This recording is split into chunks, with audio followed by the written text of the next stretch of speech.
Hey, everybody, this is Carl White broadcasting from the secret headquarters here at the Mortgage Marketing Animals.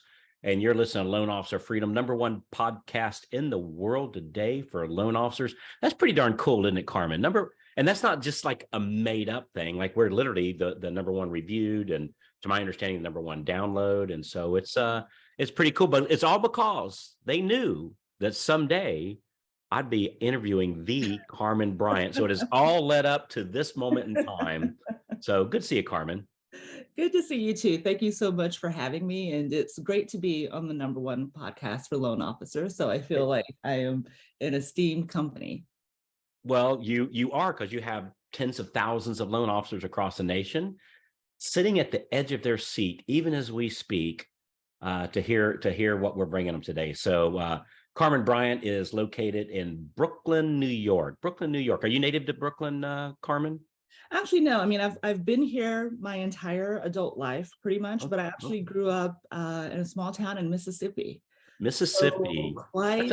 Wait. Let me think. That's a little different from right? Isn't that a little different than Brooklyn? Just a tad. Just a tad, yeah. I love Mississippi, though. By the way, I have a motorcycle that I go riding through Mississippi from time to time. Oh wow, yeah. And I have to tell you, it's a really a beautiful place. It really is. I love Mississippi. Yeah, I think as I've gotten older, I have more appreciation for it than I did when I, left at 17. Yeah. And it's, a nice, juxtaposition to New York, right? To just get home and slow down and hang out with family. So I agree. It's a beautiful place. Yeah, I do. I like it a lot. So, all right. So what we're going to talk about today, Carmen works for a great company that I personally use in my business, and we recommend to a lot of loan officers, Wise Hire. And we're doing a little series with Wise Hire because I just came back before we hit the record button, Carmen. I was telling you that I was at a think tank last couple of days that we fly in from all over the country. There's I think it's 14 of us. We fly in from all over the country, and we meet. We do this about 3-4 times a year, and we just kind of brainstorm back and forth. And yeah, we're all different industries. And somebody asked me, said, which is one of my favorite questions. Carl, what's the #1 thing you do that makes you most of your money? And I told him the answer, which was talent acquisition, right? That's my #1 thing that makes me most of my money, is hiring talent, because I can hire talent to do any part or every part, of what I didn't start that way. You start at one at a time, but it builds up to, so talent acquisition. And then you guys over at Wise Hire really help us out on the talent acquisition. But what we're going to talk about today is like culture in our businesses and working at the right place, and whether we own our company or whether we're a branch manager or whether we're a loan officer. I've always thought of it that we're each our own little microcosm of it. Like we're a business in a business. I don't own my mortgage company. I'm a hired gun just like everybody else. But it's still, I look at it, it's my business and the culture that I create within my little circle. So absolutely. I don't know who to attribute the quote to, but there's this quote that's sort of, you are the leader that you've been waiting for. And I think that's how, all of us have to show up, whether we are, a hiring manager, a branch manager, a hired gun, whatever the case may be. Well, I'm writing that one down. You are the leader you have been waiting for. And since you don't know who told you that, I'm going to put /Carl White. I'm just kidding, of course. So, how'd you get teamed up with the gang over at Wise Hire first? Yeah, I had been working in the HR tech space for a while. Before I was at Wise Hire, I was at a small company called Indeed, and just fell in love with, this area of work. It's I think as a segment, it's very just mission driven, like regardless of the company that you work for. And this idea of really being focused on talent, how do we attract, screen, source, evaluate talent. So when I was looking for an opportunity, I had heard about Wise Hire. I knew that they were focused on small businesses. Yeah. And that was something that was really compelling and interesting to me, thinking about how do we help people on Main Street, right? Who are really sort of like the backbone of the economy, be more successful and apply some of the things that I had learned in my career to this newer area, and making sure that they had all of the resources that many corporations and enterprise organizations have. So that was really how Wise Hire came into my radar as I was looking for other That's opportunities. that's very interesting. I never thought of it that way, that when we have Wise Hire helping us look for talent for us or with us, it's as if I'm working for one of the big, huge mortgage companies, that I've got the same resources and the same processes available to work for me. So I never thought of it that way. That's very Yeah, I clever. mean, that is, the thing that we strive for, and the thing that we are just maniacally focused on is we want small businesses to really be set up for success and to just singularly focus on that. So for Hmm. sure. Hey, well, let's kind of dive into this a little bit. So uh, we find ourselves and this is not a unique time. We find ourselves in a little bit of a challenging situation in the mortgage business these days. And we've been here before, right? Those of us that's been doing this for a little while. This is the what? One, two, three, the third, fourth, maybe the fourth. This is the fourth one that I've been through. And so, Mhm. those have been doing this for a while. We just trust the process. We know what to do. We don't take our eye off the ball. We just keep digging. And sometimes outside it's a little hotter, and sometimes there's more water than others. But we just keep doing it, and we push through this stuff. How do I? And that's easy for me to say because as I'm closing more loans, I'm making more money, and most loan officers, that just being transparent here, we're all loan officers. Listen to this. The money is the carrot for us. Yeah. How do we inspire our team members to be at their best, like in a high stress industry like the mortgage business, particularly like right now? How do we like how do we inspire them during these times when they open up the newspaper and it's like, God, if I read the newspaper all day, I'd want to go jump off a cliff somewhere. So and so they might be listening to the news and seeing the charts and everything. How do we inspire them? Yeah, that's a really interesting question, and it's something that I think about, and I think it's applicable to a lot of different areas, but certainly in mortgage and Mm, the impact that this industry has felt over the past few years. I think one of the things is to really connect with why people do the work. mm, One of the things that we have, and at Wise Hires, we provide um, assessments, a disc plus assessment that yes, really enables us to get into what motivates people. yes. And for some people it's economic, or it's one of them, but it can also be a desire for development, more kind of like theoretical motivation. It can be a desire for more individualism, the idea of like working for themselves, Hmm. uh, and really sort of like having that autonomy. It can be a high aesthetic motivator, someone who loves sort of the um, kind of the ability to work with people and inspire people and help them achieve their dreams. So I think when you can tap into what motivates people, Mm. um, that can be one way to really inspire people. And I would imagine that while an economic motivator is going to underlay most loan officers, I would be surprised if there's not another one that's either right there alongside it as well.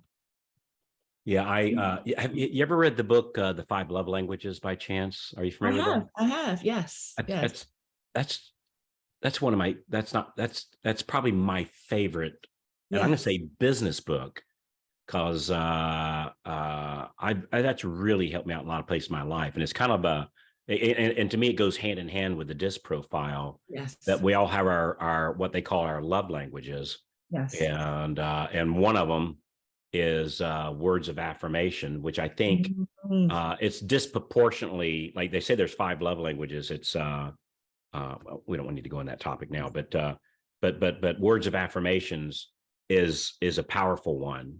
Absolutely. And just, letting the team, hey, you're doing a great job. If they are, all right, if they're not, Yes. it's a Yes. different conversation, right? But if they are, it's just the words of affirmations, especially, like if you're in charge, Carmen, getting words of affirmation from the queen bee Yes.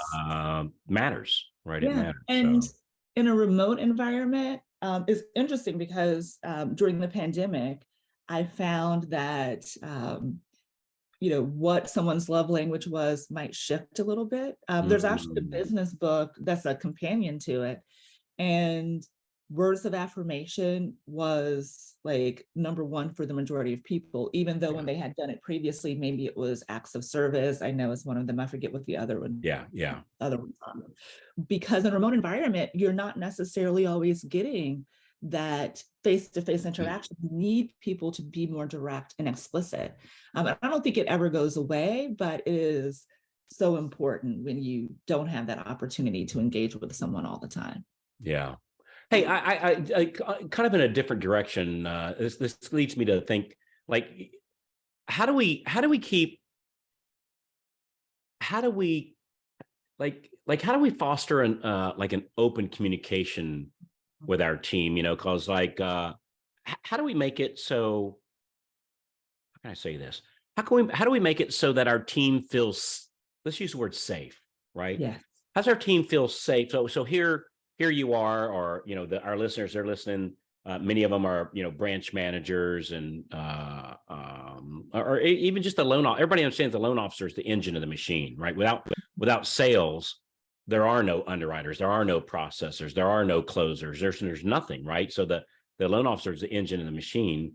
Um, how do we keep that open line of communication where they are not, I don't know if the afraid's the right word, but maybe it is, like where they're intimidated or afraid to come talk to the big cheese? Like, well, if I tell Carl, or if I tell Carmen that, hey, this isn't right and I got a better idea, and if they're mad at me, then I lose my job. Like, how do we keep that open communication? And I think safe is absolutely the right word. Psychological safety, emotional safety, however you want to, position physical safety, all of them.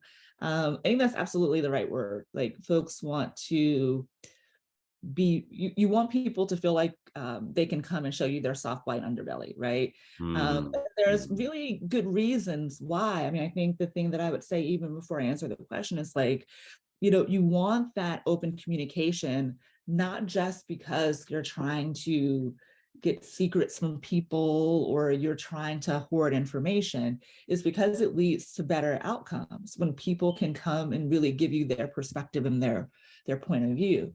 And I think as a leader, you have to model it. Like you have to be willing to be vulnerable if you want people to be vulnerable with you. I think you also have to, we have, one of the things that we've talked about instituting in my department are called blameless retros, where you have an opportunity to look at a program, a campaign. I'm in marketing, so that's kind of like, the bulk of what we're doing.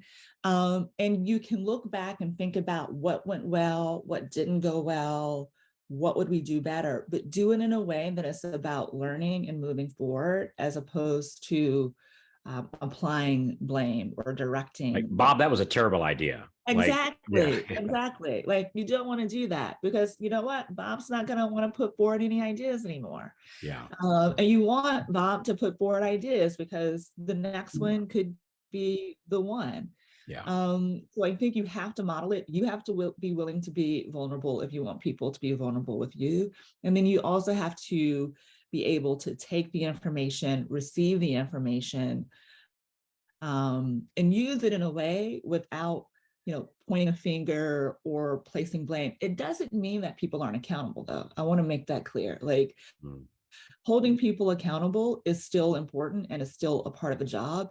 But there's, I always say you want to talk to people like they're adults and not a child. And I mm, think that's the difference, at least from my point of view, in terms of how you, have conversation and dialogue as mm. opposed to ascribing blame Yeah, or mistakes and things like that. yeah. Do you find, like, working remote has this made it easier or harder, or what differences does it make, if any? Like if I'm working remote, like to keep the trust of the team that, I've especially in these challenging times that we see. Um, is there any difference when working remote to keep their trust and to keep that open line of communication versus showing up at the office every day? Oh, absolutely. As soon as you said easier or harder, I was like, harder, harder, it's Yeah, harder.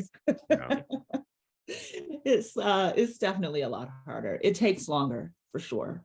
And you know, some of it is thinking about, one, are there ever opportunities to engage in person? Maybe it's not that often, but I'm mhm, someone who still believes in the value of some degree of face to face. yeah, Also recognizing when a phone call or a video call is going to be more impactful, because so many things get lost in translation mhm. when you are communicating with email or Slack or text, because context and tone and all of those things can be I mean, easily lost. that's a great point. I got a message the other day, and it was like, "What are you doing?"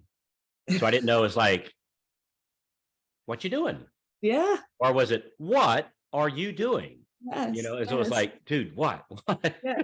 And sometimes you have this situation where you read something and you'll have like a visceral reaction, and then you go back and reread it and it's like, oh, that's not exactly what they were saying. Like I Yeah, completely took it the wrong way. yeah, You have to just be much more proactive, much more intentional. Like yeah, you just can't rely on just like the social cues and the body language in the same way that you do. You have to yeah, be much more deliberate. I always describe it for myself as over communicating, because left to my own devices, I will say less. But in this virtual, remote world, I remind myself to over communicate. And I think for me, over communicating is probably communicating the right amount. Um, mhm. so you have to be really, really intentional there. It is infinitely hard. Yeah, I When I joined WiseHire, it's a remote first company, and it just takes a while to build those relationships. yeah. Yeah, I had somebody really smart. I wish I remember who it was. It might have been the same person that said, "You are the leader that you've been waiting for." I don't know. Maybe it was the same person, but they told me that anytime you're getting ready to email something that might even be remotely considered adversarial of some sort, like we have an issue that we're working through, never, never, never do it through email. That always pick up the phone. And then if it's real sensitive, get a video call going too. Because like you and I are on video right now. Yes. And so I'm reading your body language and I'm seeing, are you smiling when I say this? Are you not smiling when I say this?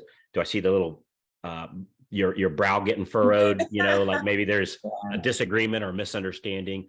And I Yeah. think, I think a lot of people blow it, by Mm, emailing things over that would be much more effective if we just,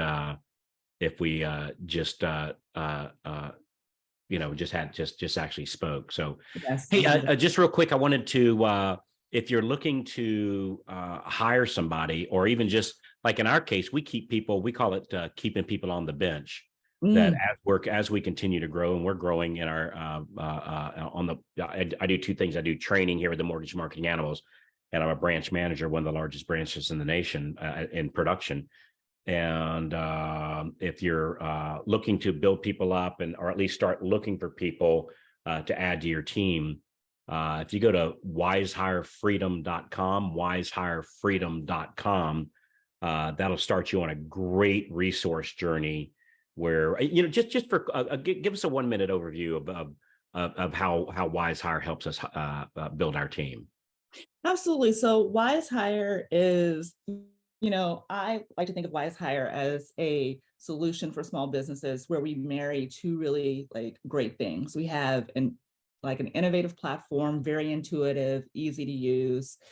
Embedded in that, we have lots of personalized resources. So job templates for loan officers, obviously DISC assessments, screening questions, really things that are designed to help people in the mortgage industry hire.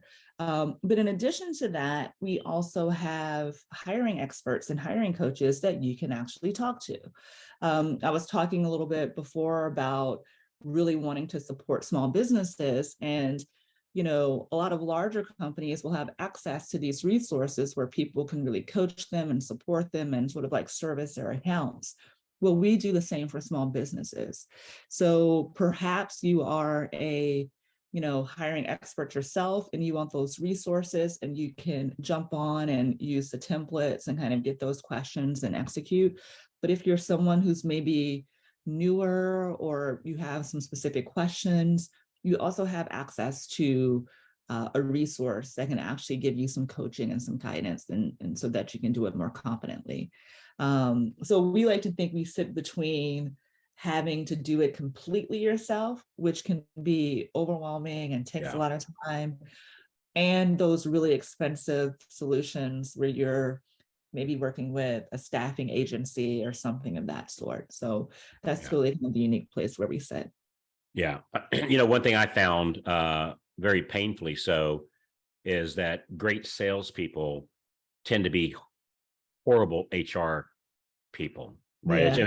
It's two different talent sets. Yeah. And just like if we went to our HR department and said, "Hey, gang, you're now salespeople," right? Well, yeah. That wouldn't work out so well, Would right? not work out at all. And nor would it with the salespeople. Hey, you're now HR people. Not work out well, right? It wouldn't work well at all.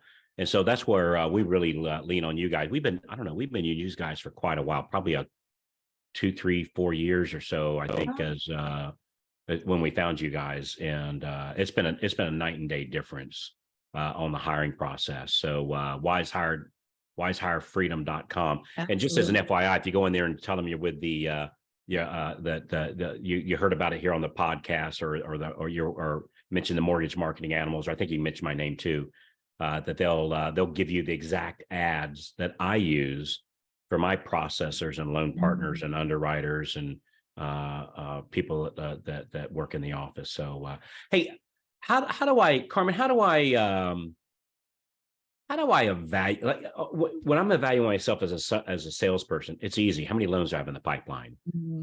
How do I evaluate myself as a leader in my organization? Like, how do I know how do I self-assess myself? How do I know if I'm doing a good job or not?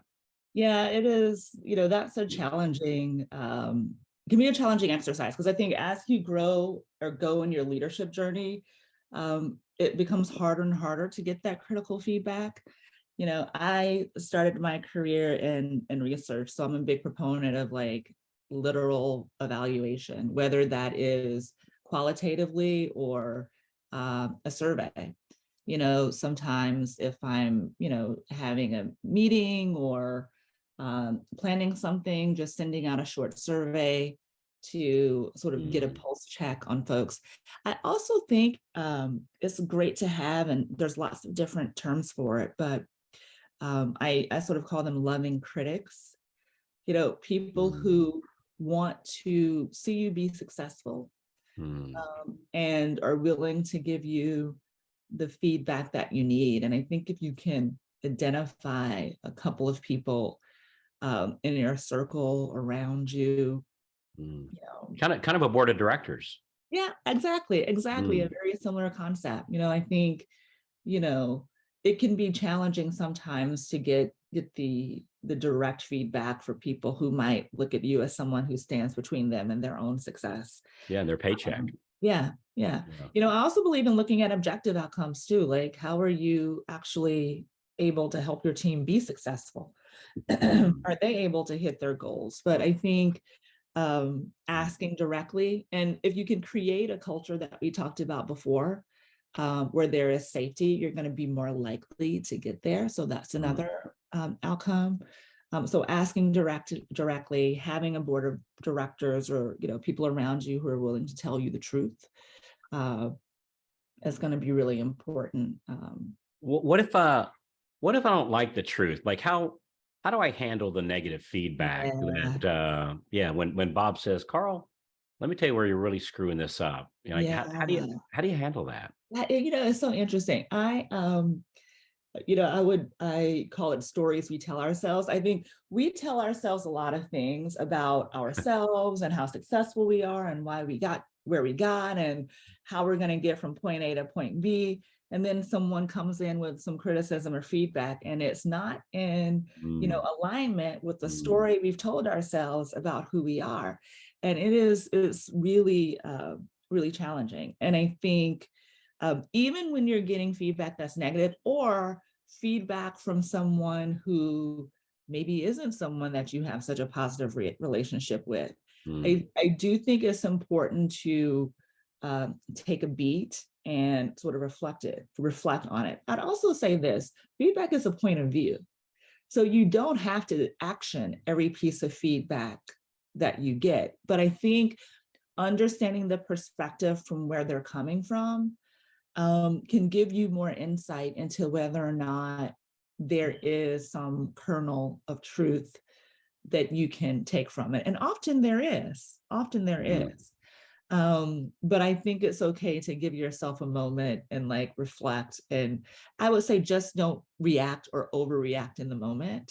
Just mm, think of it as like it's their perspective, it's their point of view.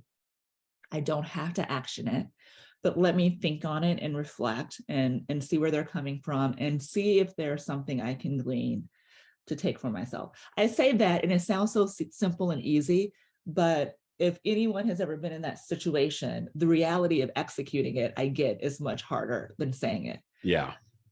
You know, that reminds me, I have a very, very, very wise uncle. Actually, I got more than one wise uncle in case they're listening to this, right? But I've got a very wise uncle who told me something years ago that's right in alignment with what you're saying. He said, Carl, if one person calls you a jackass, think nothing of it, Mm, right? If two people call you a jackass, you need to ponder it a little bit. If three people call you a jackass, you need to go buy a saddle. yeah. And so Yeah. I think this what you're saying kind of falls in alignment with this. Yeah. Yeah. I remember I'd been receiving feedback, a few years ago about needing to delegate more. And it was the exact same thing. Mm, It took a few times and it took a few people to get me to really understand that I, in fact, needed to delegate more because it wasn't in alignment with the story that I had told myself. So I think like, and what's that story like? I'm the only one that can do this. or I'm not delegating because I don't have the time. It's Mm, not, efficient. It's just faster if I do it. Maybe I'm the best one to do it, but if you have that mentality, then no one else can ever get good at it either. yeah. Uh, so Yeah. Yeah. I came to the stark realization some years back that if Carl falls off the planet Earth, it keeps spinning just fine. Right. And it was a little disappointing to I me. know, Uh, I know. It's but it's really unfortunate when we have that realization, isn't it? yeah. Hey, Yeah. so I see we're kind of coming up on the time here, but I got a question here. I was want to make sure that I got to. How do we manage? I don't know what the word is. I'm gonna use the word underperforming. So I'm not sure if that's the right word, but maybe it is. How do we manage unperforming, like for as a branch manager, underperforming loan officers, as a loan officer, maybe my processor or my loan partner or my closing department or my underwriter? Uh, how do we manage these underperforming people and encourage them to improve? How do we do that in a cool way? A cool but effective way. Yeah. Um, that is, always a challenge, right? When you're trying to sort of address folks that are underperforming. I think the first place to start is to, always be really transparent about what success looks like. Um, Mm, and, in some situations that might be very black and white, and in others, it may not be. So I think you have to be really clear and really transparent about, for me, success looks like this. And success for you could be a mix of quantitative and qualitative, right? It can be both the what you do, but also how you do it. So I think if you have those expectations, you have to be really thoughtful in communicating that. And say the next thing is really kind of diagnosing or trying to diagnose where the breakdown is happening. mm, Um, And sometimes that's really by having a conversation with the person, which is, you know, here are what my expectations were for, how this quarter was going to go or how this particular situation was going to go, and it didn't go that way. Mm, Give me your perspective in terms of, like, what you experienced. Were there blockers? Were there roadblocks? Like, what are the things that prevented you from getting there?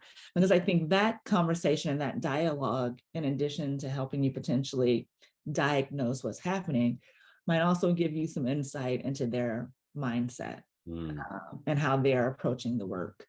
And then, I'd say, you have to put a plan together, put a timeline together, put a process together to think about, if these are the problems, this is how I'm going to overcome it.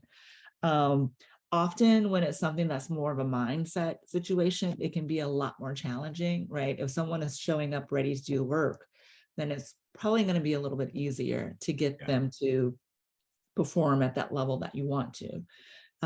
When you're talking about a mindset change, I think it's that dialogue that really gives you that Mm, insight, because it could be about motivators. Maybe they're actually not motivated by, the economic drivers as much, and they really want to be learning more about the mm, business. So I think that can be mm. um, a really helpful sort of kind of like process to sort of think about. So it's just what I'm hearing you say is finding out what fills their tank, Yes. which on the disc profile, which again you guys Yes, provide. 100%. Yeah, we took a disc profile on everybody on our current team. Like if you're working here, we've done a disc on you, Yeah. and it was fascinating because it first of all, the realization of myself is like, that's why I do that. It come to Yeah. find out, I'm not crazy, I'm not stupid, I'm not stubborn. I don't have my head up my butt. I do that because of this thing, and now it Yes. makes sense. And the same thing. So when I'm trying to communicate with, Bob, we're going to pick on Bob Day, right? Which is a hypothetical person. Yes. So if Bob's not doing what he's supposed to be doing, we look on his disc profile and go, oh, well, no wonder, because I've been communicating with this way when what Bob's wanting is this other thing. So Oh, hey, 100%. hey, one last thing. So we talked about what to do with those that are challenging. Uh, how do we keep those that are just amazing? Like I've got people on Mhm. my team. The thought of them leaving makes me break out in a cold bead of sweat. Like Yeah. literally. How do I make sure I keep them? Yeah. It's, we talk about culture and leadership and trust and safety and all these things. I think, obviously we're focused on outcomes, but it's like you want to attract amazing talent. You want folks to be, productive and engaged, but you want to, retain your talent, right? You want to keep the folks that are doing an amazing job. And I think a lot of the principles that we talked about already can still be applied, which is transparency, communication, collaboration, knowing what fills their tank, and those words of affirmation or whatever it is, Mhm. um, that really motivates them. Everyone wants to grow, and I think most people want to grow. Maybe that's, maybe everyone doesn't, but understanding what growth looks like and feels like for people. For some people, it can be this thing over here, and for this other person, it can be something else. Really tapping into those folks that you want to keep, and Mm, making sure, um, that you're providing that.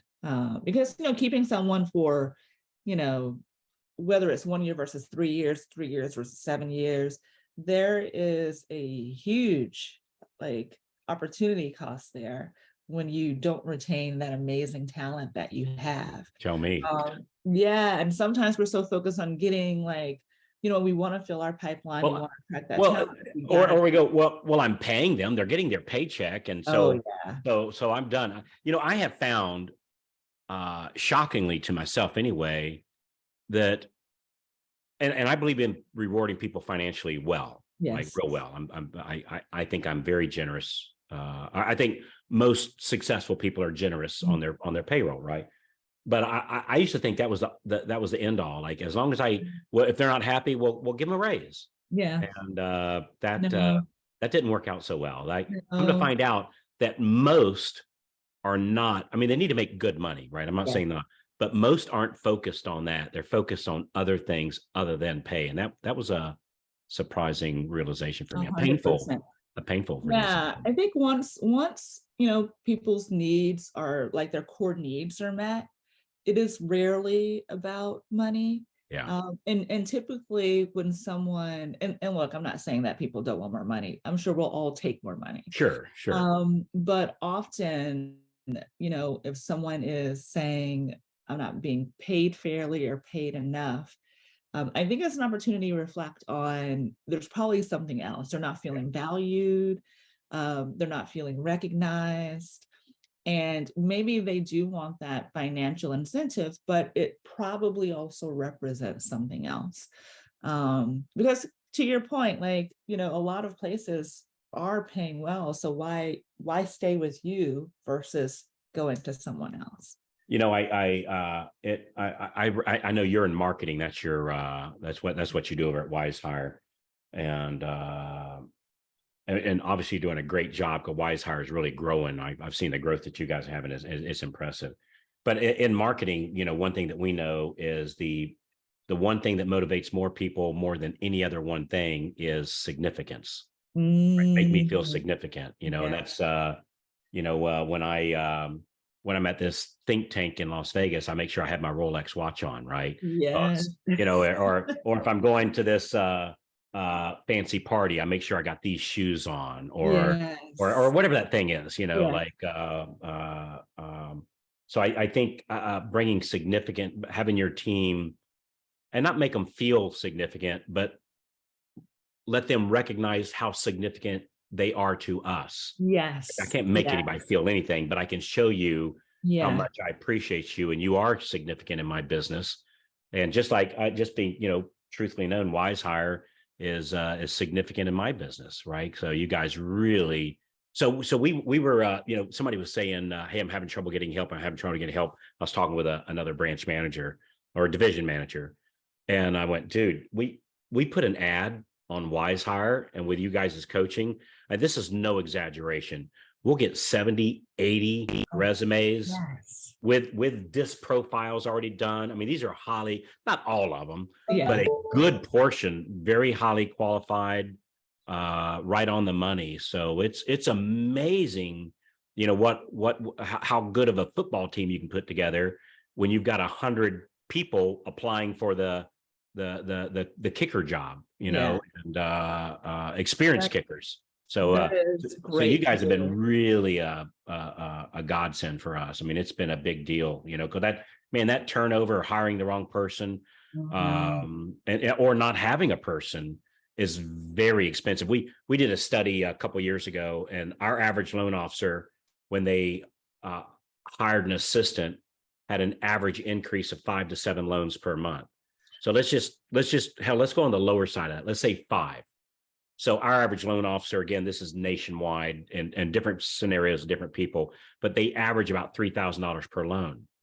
So if the average help adds on the low side, according to our study, 5 loans, 5 times 3,000 is 15 grand. Mm, Help doesn't cost 15 grand. no, Help no, doesn't that's cost fair. 15 grand. And so you go, well, gee, the help's costing me whatever, let's say $3,000 to $5,000, like whatever the number is, right? Well, let me tell you. So if I put 5,000 in the machine and 15,000 pops out, and I have to do less because I have help helping me do it. I mean, that's just That is phenomenal. That's some strong ROI there. it is. It's amazing. So I really appreciate you. Hey, Carmen, anything I should have asked you today that I didn't ask? Yeah, no, I mean, one, I really, really excited to see like you guys being successful with Wise Hire, and that's why Well, we're we here. like it too. Yeah, yeah, that's why we're here. Yeah, no, I mean, I would just say, we are really here to provide support from trying to attract that talent, trying to source screen, evaluate, onboard. We can be there every step of the way. So if you are looking for support, you should, come check us out, wisehirefreedom.com. All right, Carmen, thanks so much. You're absolute joy getting to know you a little bit, and look forward to talk to you soon. I'd love on our next one we're going to have to talk about marketing, right? Because Oh yes. Oh yes. I love that. that's like, yeah, that's my favorite.